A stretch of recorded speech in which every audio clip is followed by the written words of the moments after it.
అందరికీ నమస్తే అండి. మీరు చూస్తుంది జనతా అగ్రికల్చర్ యూట్యూబ్ ఛానల్.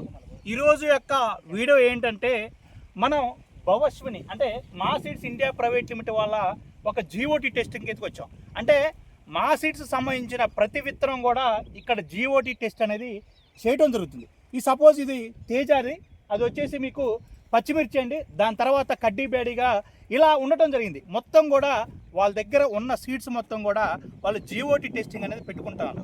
ఇది మొదటగా మనం చూసుకుంటే తేజాకు వద్దాం. మనం ఎక్కువగా తేజాలు వేస్తే తేజాకు వస్తే మాత్రం ఇది మా సీడ్స్ ఇండియా లిమిటెడ్లో భవశ్విని ఫీల్డ్. ఇది జీఓటీ టెస్టింగ్ కోసం పెట్టిన ఈ యొక్క 12 నుంచి 13 వరుసలు పెట్టారు.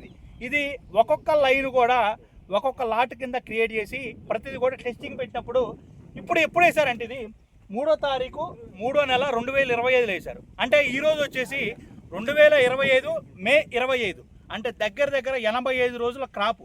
ఈ 85 రోజుల క్రాప్ ఏంటి? భవశ్విని. అసలు భవశ్విని జీఓటీ టెస్టింగ్లో ఈ 85 రోజుల్లో వేసిన విత్తనం షోయింగ్ చేసిన తర్వాత మన చెట్టు ఎలా ఉంది, చెట్టు ఎలా పెరిగింది, కాయ సైజ్ ఏంటి, సైజుతో పాటు లోపల విత్తనాలు ఉన్నాయా, అసలు రెసిస్టెన్స్ పవర్ ఉందా.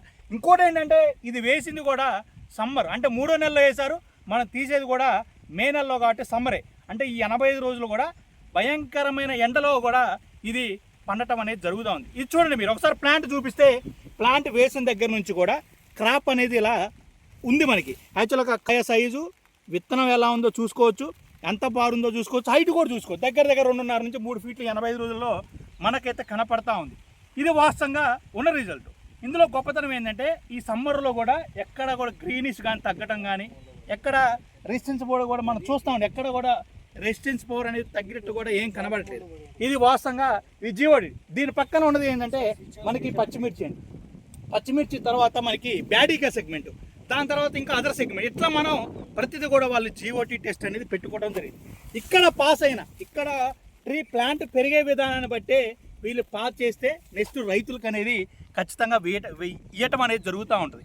ఇక్కడ పాస్ అయిన తర్వాతనే అక్కడ మనకి మొలక శాతమైనా, రెండోది మనకి కాయ సైజు ఎలా వస్తుంది, కాపు సైజు ఎలా వస్తుంది, మనకి కాయ కాసే విధానం ఎలా ఉందనేది ఇక్కడ బయటపడుతుంది. కాబట్టి ఇక్కడ చూసుకున్న తర్వాతే వాళ్ళు సీడ్ అనేది మనకి రైతులకు ఇవ్వడానికి మనం అనుకూలంగా వాళ్ళు స్పందిస్తారు. దాని ద్వారానే రైతులకు కూడా మంచి సీడ్ని అయితే మనం ఇచ్చే ఒక జీఓటీ టెస్ట్ అండి. ఇది వాస్తవమైన జీఓటీ అంటే ఇలా ఉంటుందండి. వీళ్ళు షోయింగ్ చేసిన తర్వాత వచ్చే రిజల్ట్.